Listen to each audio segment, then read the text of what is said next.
जय हिंद विद्यार्थी मित्रांनो, आपल्या सर्वांचं स्वागत आहे माझ्या यूट्यूब चॅनलमध्ये।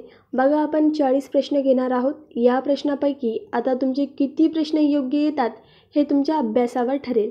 कोणत्याही एक्झामची तयारी करत असाल तर भूगोलचे प्रश्न हमखास येतात। तर यापैकी किती प्रश्न तुम्ही योग्य देता हे कमेंट बॉक्समध्ये नक्की कळवा। वेळ वाया न घालता प्रश्न सुरुवात करूया। आता प्रश्न क्रमांक 1 आपल्यासमोर आहे। फेकरी हा औष्णिक विद्युत प्रकल्प कोणत्या जिल्ह्यात आहे? तर बघा, फेकरी हा औष्णिक विद्युत प्रकल्प चंद्रपूर जिल्ह्यात आहे की नाशिक जिल्हा, जळगाव की नागपूर? सांगा त्या या 4 ऑप्शनपैकी योग्य काय असेल।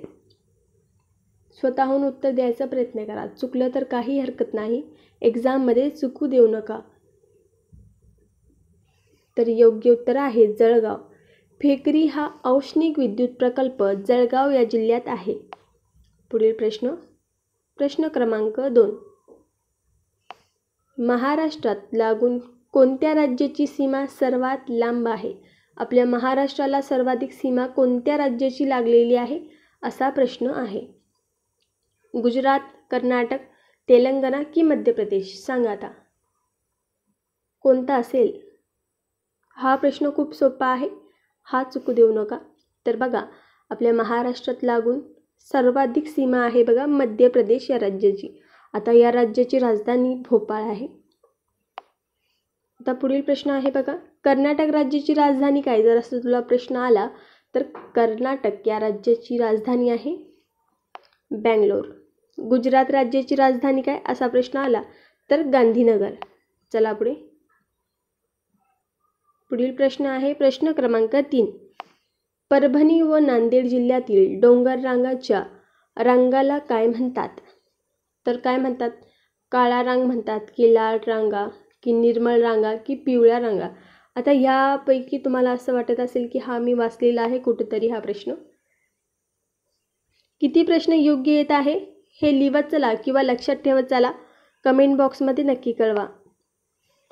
तर निर्मळ रांगा, परभणी व नांदेड जिल्ह्यातील डोंगर रांगांना आपण काय म्हणतो? तर निर्मळ रांगा।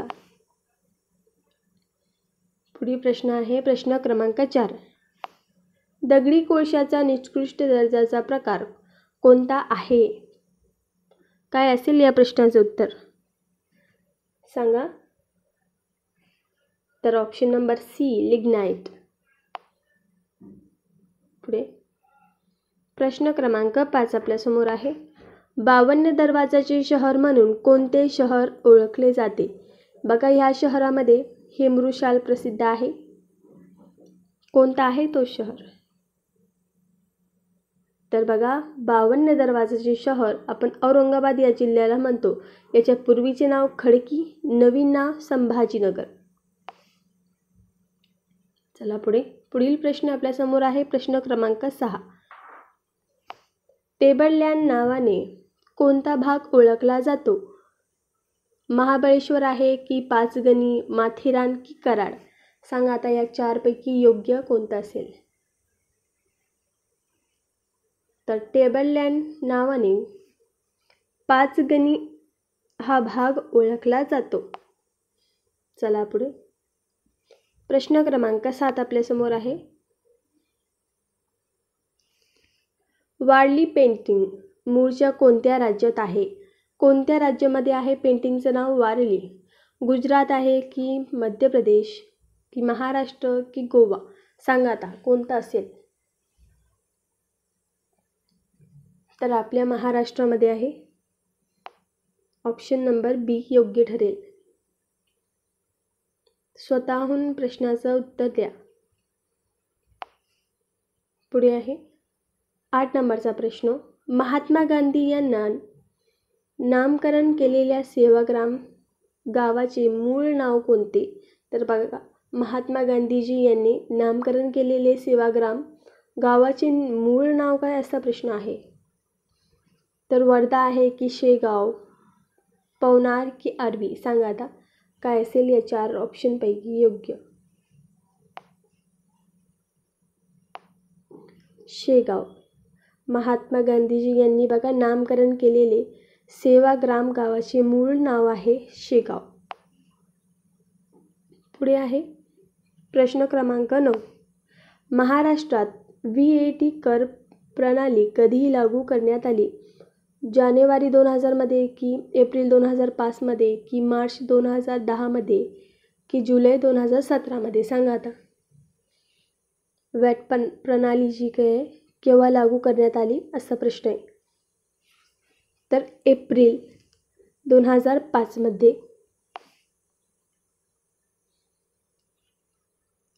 पुढील प्रश्न आपल्यासमोर आहे. प्रश्न क्रमांक 10.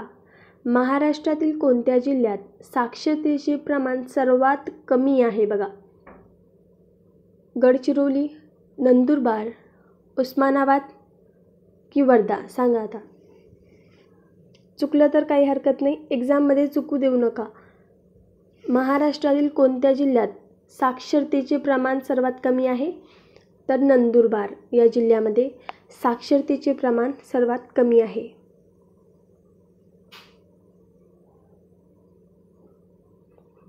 पुढे प्रश्न क्रमांक 11.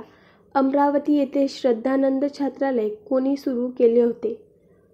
महात्मा फुले, डॉक्टर आंबेडकर, डॉक्टर पंजाबराव देशमुख की गोपाळकृष्ण गोखले? चारपैकी कोणते योग्य असेल? तर बघा, अमरावती येथे श्रद्धानंद छात्रालय डॉक्टर पंजाबराव देशमुख यांनी सुरू केले होते. पुढील प्रश्न आहे. प्रश्न क्रमांक 12. बाबा आमटेचा संबंध कोणत्या क्षेत्राशी होता? शिक्षण, समाजसेवा, वैद्यक, पत्रकारिता? सांगा आता. तर बघा, बाबा आमटेचा संबंध होता समाजसेवाशी. चला पुढे. हा प्रश्न खूप सोपा आहे. प्रश्न क्रमांक 13. गुलामगिरी हा पुस्तक कोणी लिहिला? हा प्रश्न कुणाचाच चुकणार नाही. लोकहितवादी गोखले यांनी की महात्मा फुले की टिळक यांनी? सांगा. गुलामगिरी हे पुस्तक कोणी लिहिले? तर महात्मा फुले. पुढे प्रश्न क्रमांक 14 आपल्यासमोर आहे. केसरी या वृत्तपत्राचे पहिले संपादक कोण होते? गोखले होते की टिळक, आगरकर की दादाभाऊ नौरोजी? सांगा. काय असेल या प्रश्नाचं उत्तर? तर केसरी या वृत्तपत्राचे पहिले संपादक कोण? तर आगरकर होते. बघा, ऑप्शन नंबर सी योग्य आहे. प्रश्न क्रमांक 15. महात्मा फुले यांचे मूळ आडनाव काय होते? गोऱ्हे.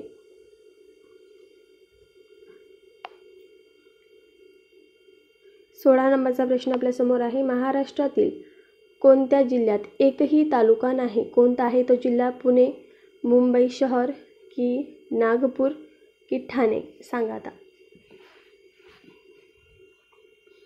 महाराष्ट्रातील कोणत्या जिल्ह्यात एकही तालुका नाही? तर मुंबई शहर. ऑप्शन नंबर बी योग्य ठरेल.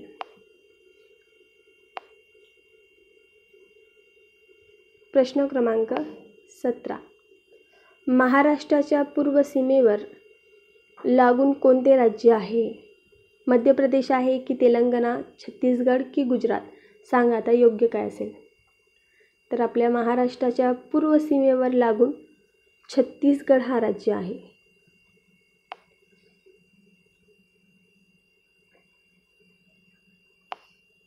प्रश्न क्रमांक 18. मित्रमेळा ही संस्था विनायक दामोदर सावरकर यांनी कोठे स्थापन केली? मुंबईमध्ये केली की नाशिक की पुणे की सातारा? सांगा आता. चारपैकी योग्य कोणता असेल? तर मित्रमेळा ही संस्था विनायक दामोदर सावरकर यांनी नाशिक या जिल्ह्यामध्ये स्थापन केली. चला पुढे. पुढील प्रश्न आपल्यासमोर आहे. प्रश्न क्रमांक 19. भगवद्गीतेवर मराठीतून भाष्य लिहिणारे संत कोण? संत नामदेव आहे की संत एकनाथ, संत ज्ञानेश्वर की संत तुकाराम? सांगा आता. ज्ञानेश्वरी कोणी लिहिली? ज्ञानेश्वर या महाराजांनी. हा खूप महत्त्वाचा प्रश्न आहे. किती प्रश्न योग्य आले 20 पैकी हे सांगा आता. मराठीतील पहिले वृत्तपत्र कोणते? केसरी आहे की दर्पण, मराठा की प्रदीप? सांगा आता काय असेल या प्रश्नाचं उत्तर. तर आपल्या मराठीतील पहिले वृत्तपत्र दर्पण आहे, दर्पण. प्रश्न क्रमांक 21. टिपेश्वर अभयारण्य कोणत्या जिल्ह्यात आहे? चंद्रपूर, यवतमाळ, गडचिरोली की नांदेड? सांगा आता या प्रश्नाचं योग्य उत्तर काय असेल. टिपेश्वर अभयारण्य. अभयारण्यावरती प्रश्न येतात. टिपेश्वर हे अभयारण्य आहे यवतमाळ या जिल्ह्यामध्ये. यवतमाळ जिल्ह्यामध्ये 16 तालुके आहे. नांदेड जिल्ह्यामध्ये देखील 16 तालुके आहे. लक्षात कसं ठेवायचं? य वरून यवतमाळ, ना वरून नांदेड. या प्रश्नाचं उत्तर काय मग? टिपेश्वर अभयारण्य यवतमाळ जिल्ह्यात आहे. 22 नंबरचा प्रश्न. जायकवाडी प्रकल्पामुळे तयार झालेला जलाशय कोणत्या नावाने ओळखला जातो? पेंच सागर, नाथसागर, उजनी सागर की वरसगाव तलाव? सांगा आता. तर या प्रश्नाचं उत्तर काय? नाथसागर. पुढे 23 नंबरचा प्रश्न. Central institute of road transport कोणत्या शहरात आहे? मुंबईमध्ये आहे की नागपूर, पुणे की नाशिक? सांगा आता. ही टेस्ट तुमच्यासाठी खूप महत्त्वाची ठरेल. तर central institute of road transport Pune या जिल्ह्यात आहे.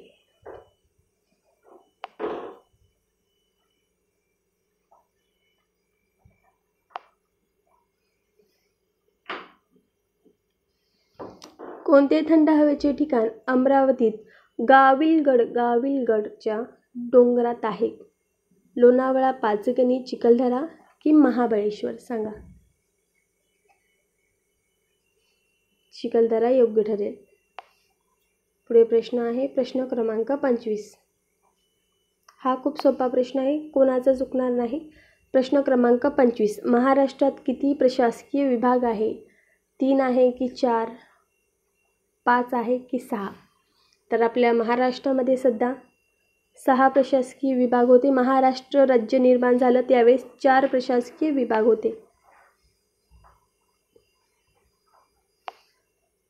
पुढे आहे महाराष्ट्राला किती किमी लांबीचा समुद्र किनारा लाभलेला आहे? हा तर सोपा प्रश्न आहे, हा कोणाचा चुकणार नाही. तर 720 किमी लांबीचा समुद्र किनारा लाभलेला आहे आपल्या महाराष्ट्राला. प्रश्न क्रमांक 27. महाराष्ट्राचे क्षेत्रफळ किती चौकिमी आहे? कोणतं ऑप्शन ओळखीचं लागतं बरं यापैकी? सर्व सेम दिसतात ना. तर स्वतःहून प्रश्नाचं उत्तर द्यायचा प्रयत्न करा. ऑप्शन नंबर बी योग्य ठरेल बघा. प्रश्न क्रमांक 28. महाराष्ट्रात एकूण किती जिल्हे आहेत? सध्या महाराष्ट्रात किती जिल्हे आहे असा प्रश्न आहे. तर आपल्या महाराष्ट्रामध्ये सध्या 36 जिल्हे आहेत. 29 नंबरचा प्रश्न. महाराष्ट्राची राजधानी मुंबई आहे तर उपराजधानी कोणती? नागपूर उपराजधानी आहे. महाराष्ट्राची राजधानी आहे मुंबई. कळालं? चला पुढे. प्रश्न क्रमांक 30. क्षेत्रफळाच्या दृष्टीने महाराष्ट्रातील सर्वात मोठा जिल्हा कोणता? तर क्षेत्रफळाच्या दृष्टीने महाराष्ट्रातील सर्वात मोठा जिल्हा सांगितलेला आहे. सर्वाधिक तालुके असणारा जिल्हा यवतमाळ. तर क्षेत्रफळाने सर्वात मोठा जिल्हा आहे बघा अहमदनगर. नवीन नाव आहे अहिल्यानगर. सर्वाधिक साखर कारखाने देखील अहमदनगर या जिल्ह्यामध्ये आहे आणि दुसरा नंबर सोलापूर या जिल्ह्याचा लागतो सर्वाधिक साखर कारखान्यामध्ये. पुढे प्रश्न क्रमांक 31. महाराष्ट्राच्या बहुतेक भागात कोणत्या अग्निजन्य खडकापासून बनलेली जमीन आहे? बेसाल्ट आहे की जांभा, मृदू की चिरा? सांगा आता. रेगूर माती आपण काळ्या मातीला म्हणतो. तर आपल्या महाराष्ट्राच्या बहुतेक भाग हा जे काय बेसाल्ट खडकापासून बनलेला आहे. पुढे 32 नंबरचा प्रश्न आपल्यासमोर आहे. महाराष्ट्रातील सर्वात उंच शिखर कोणते? सोपं आहे. कळसुबाई. कळसुबाई आहे बघा, कळसुबाई. सर्वाधिक पाऊस पडतो बघा, अंबोली, सिंधुदुर्ग. 33 नंबरचा प्रश्न. महाराष्ट्र पठाराची उंची सरासरी किती मीटर आहे? 200, 400, 600 की 800? सांगा आता योग्य. तर या प्रश्नाचं योग्य उत्तर आहे 600.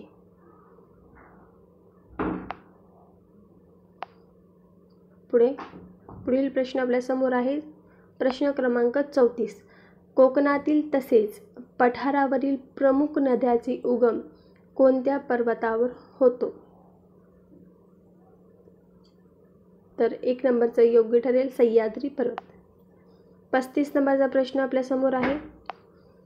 महाराष्ट्राच्या अतिपूर्वेकडील सीमेला कोणती नदी वाहते? सांगा आता कोणतं योग्य ठरेल? तर ए नंबरचा योग्य आहे इंद्रावती. पुढे 36 नंबरचा प्रश्न आपल्यासमोर आहे. वर्धा व वैनगंगा या नद्याच्या एकत्रित प्रवाहाला काय म्हणतात? तर या प्रश्नाचं योग्य उत्तर ठरेल प्राणहिता. 37 नंबरचा प्रश्न. सातारा जिल्ह्यात महाबळेश्वर येथे कोणत्या नदीचा उगम होतो? तर सातारा येथे कृष्णा या नदीचा उगम होतो. त्र्यंबकेश्वर, नाशिक ये गोदावरी नदीचा उगम होतो. 38 नंबरचा प्रश्न आपल्यासमोर आहे. महाराष्ट्रातील सर्वात उंच पूल कोकण रेल्वे मार्गावर रत्नागिरीजवळ कोठे आहे? तर पानवळ. पुढील प्रश्न आपल्यासमोर आहे. प्रश्न क्रमांक 39. पैठण्या व शालूसाठी प्रसिद्ध ठिकाण कोणते? तर पैठण हे छत्रपती संभाजीनगर या जिल्ह्यात आहे. आता तुमच्यासाठी प्रश्न आहे 40 नंबरचा. हे तुम्ही कमेंट बॉक्समध्ये द्यायचं आहे आणि या 40 प्रश्नापैकी किती प्रश्न तुमचे योग्य आले हे देखील तुम्हाला कमेंट बॉक्समध्ये सांगायचं आहे. प्रश्न काय आहे? महाराष्ट्रातील पहिला काचेचा पूल कोणत्या जिल्ह्यात बांधण्यात आला आहे?